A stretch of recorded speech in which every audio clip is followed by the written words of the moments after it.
Antes de iniciar, deberíamos desearle una pronta recuperación a un amigo suyo, economista también, Alejandro Fernández. Ajá, Sí, está afectado de COVID, le ha pegado un poco duro. qué pena, hay que se Siempre veo que cuide. usted hace comentarios favorables de las opiniones de él. Claro, somos colegas y la verdad es que las opiniones de Fernández W le agregaron en su momento mucho valor a la inmensa mayoría de ciudadanos y definitivamente hace falta en el medio comunicacional. Tú sabes, no obstante, yo creo que él puede hacer grandes cambios en el sistema financiero y entonces empezar a hacer políticas públicas que den al traste con el mejoramiento de la situación financiera de los dominicanos en sentido general. Así que esperemos que se recupere pronto a Fernández W y que siga haciendo la labor que hace muy bien. Claro, cuéntenos qué tenemos para hoy, mi estimado. Miren, en el día de hoy traigo una información de carácter internacional, pero que finalmente la vamos a aplatanar. Y se trata de que para este viernes se va a celebrar una reunión entre los G7, que son los países más grandes económicamente del planeta, salvo que todavía no se ha incluido a China desde el punto de vista económico. Pero el G7, que está conformado por Estados Unidos, Canadá, Reino Unido, United Kingdom, Francia,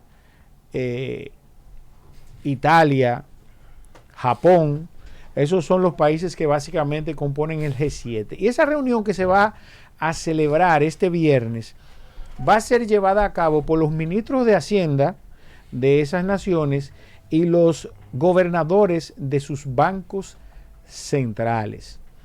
El hecho es que en esa reunión se van a discutir temas relacionados con la fiscalidad de las empresas más grandes de todo el mundo, al respecto de las contribuciones que suponen hacer en la situación de crisis que vive el mundo y que viven todas esas naciones, tanto las más pudientes, en este caso los G7, y los menos pudientes dentro de lo que nos incluimos de los países en vías de desarrollo. Entonces, en ese sentido, se va a discutir qué tan importante es el aporte y cómo estos empresarios, los más grandes del mundo, van a aportar a la situación en la que se encuentra el mundo y esos países de manera específica. Ahora, ¿por qué aplatanarlo?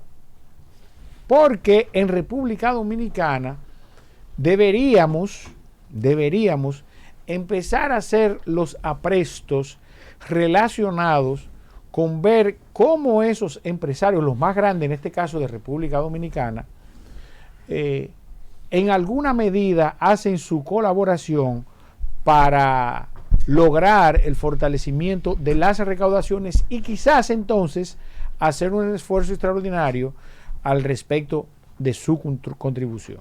En República Dominicana creo que es por todos conocido que más del 50% de las recaudaciones del Estado Dominicano provienen de las principales 40 empresas consideradas grandes contribuyentes.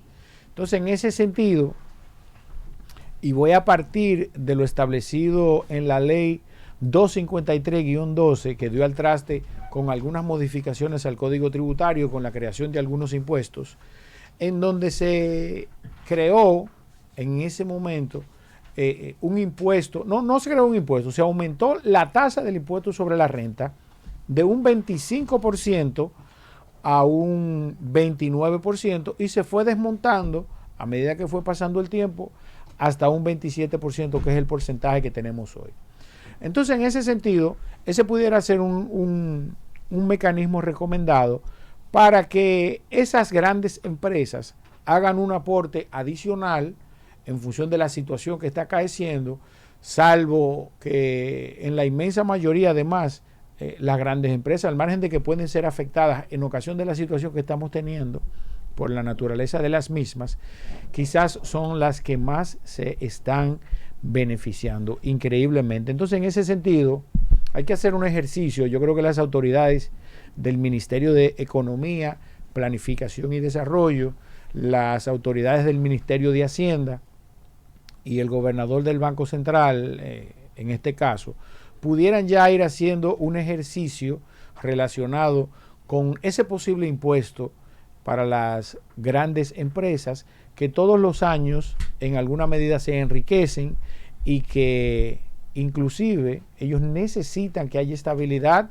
Primero, la estabilidad social, que República Dominicana se mantenga un estado de paz para que puedan seguir haciendo negocios.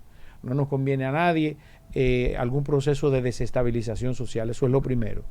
Segundo, que la economía se mantenga.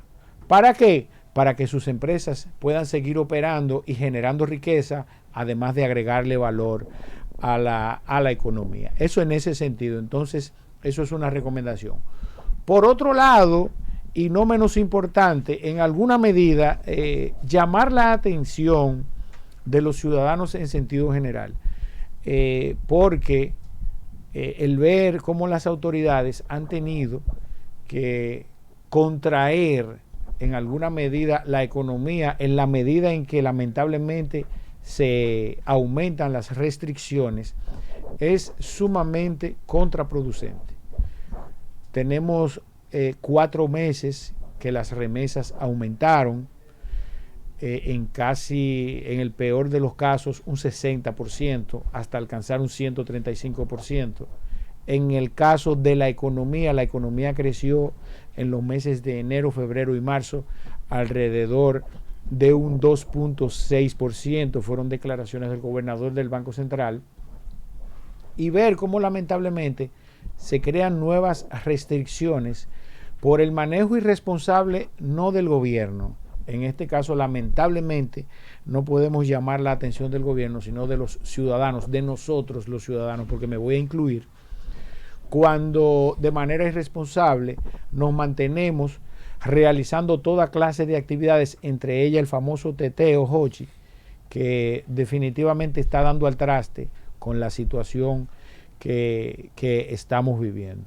Entonces, que no nos sorprenda cuando empecemos a ver las quejas de los ciudadanos, la policía otra vez realizando actos que la gente considera desaprensivos. Y en el caso mío, yo lamentablemente no me voy a hacer eco de ningún tipo de información de ese tipo, porque la verdad es que lamentablemente somos responsables de la situación que estamos viviendo. Acabo de perder un gran amigo por la enfermedad del COVID, un hombre de una edad avanzada o relativamente joven, vamos a decir, para no decir avanzada, 45 años, con 3 hijos, no era un hombre de andar en la calle, y que a lo mejor un desaprensivo le pegó el COVID y finalmente, lamentablemente, murió en el día de hoy. Entonces, a los dominicanos, al margen de que la situación económica se pone difícil por la extensión del toque de queda, que se suponía que concluiría ahora el 30 de mayo, lamentablemente veremos cómo se va a tener que aplazar el toque de queda, aplazar el estado de emergencia por el nivel de irresponsabilidad de una sociedad maleducada que al mismo tiempo le genera presión al gobierno. Es importante que los ciudadanos reflexionen y vean lo que estamos haciendo, que no se encuentren raros nuevamente cuando se vean obligados a enclaustrarse en sus propios hogares para no ser objeto de las situaciones que se dan en la calle con la Policía Nacional. Y esperemos, Jochi, Luna, Pedro Acosta, que la situación mejore para que en alguna medida salgamos de este bache en que nos encontramos, que la situación económica mínimamente se mantenga estable y que no se produzcan mayores inconvenientes. Por otro lado, y no menos importantes, el Banco Central publicó que los préstamos hipotecarios crecieron solamente un 9.45% en el primer trimestre del año 2021. No obstante, que es la comparación que hacemos, en el primer trimestre del año 2020, los préstamos hipotecarios crecieron en 11.45%. En ese sentido, aunque crecieron no crecieron en la misma proporción que el año anterior. Y concluir con esto diciendo y llamando la atención de las autoridades recaudatorias, en este caso la Dirección General de Impuestos Internos, que acaba de implementar, vuelvo y le repito a los cachividentes, el 2% como impuesto a los préstamos hipotecarios. Esto crea una situación que puede dar al traste con la reducción primero de los préstamos y de la compra de viviendas en un país en donde tenemos un déficit habitacional de alrededor de casi 2 millones de viviendas.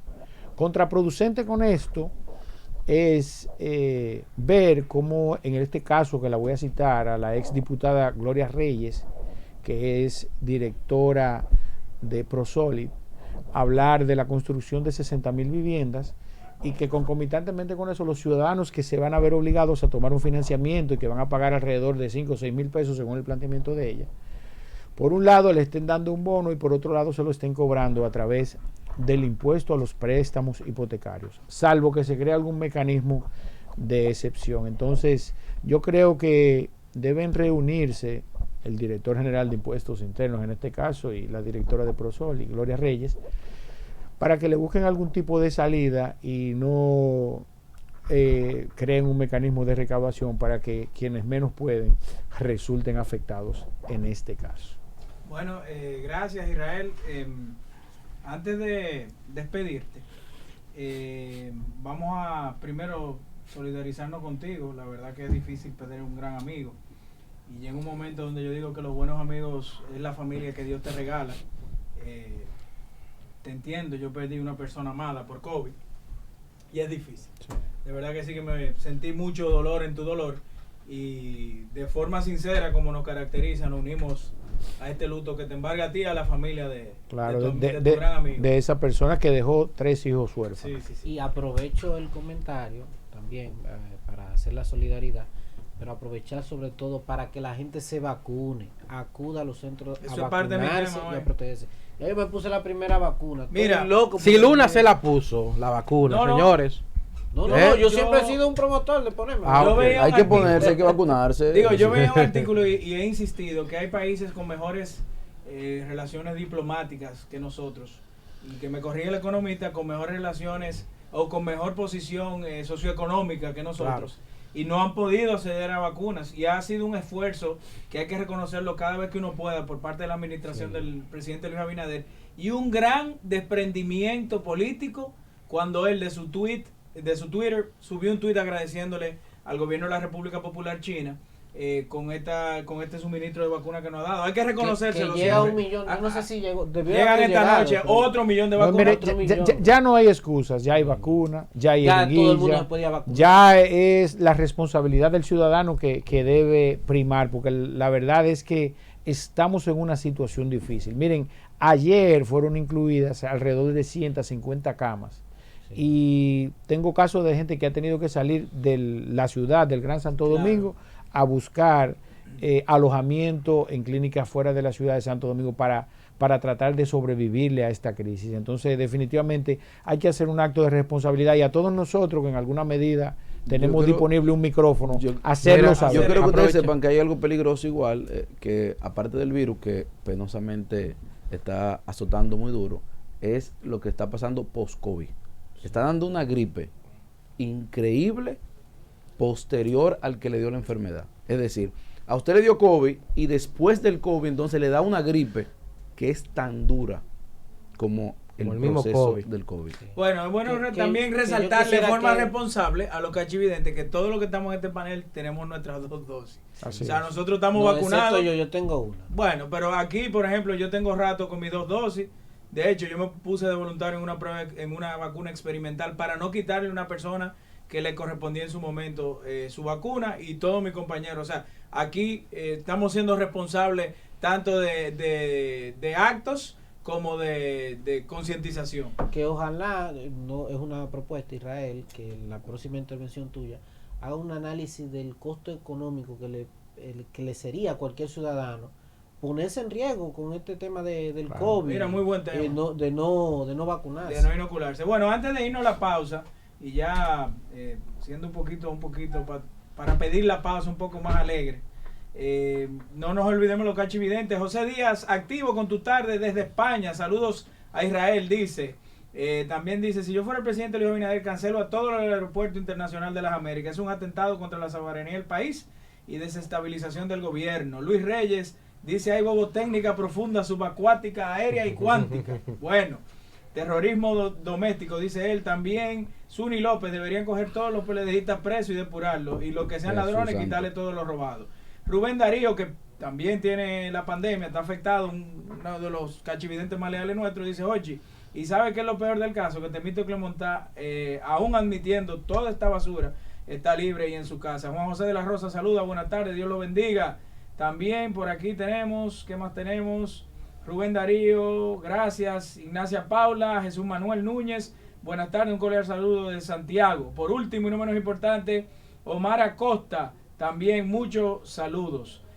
Nada, vámonos a la pausa. Tenemos un gran invitado, un servidor municipal, que yo tengo que repetirlo cada vez que tenga el placer de entrevistarlo. Es una muestra de que usted nunca debe rendirse para formar parte de forma honrada y seria en el sistema de partido político de la República Dominicana. Sí se puede, con esfuerzo y sin padrinaje. Vámonos a la pausa. Ahora vamos a una pausa comercial. No se muevan, volvemos en breve.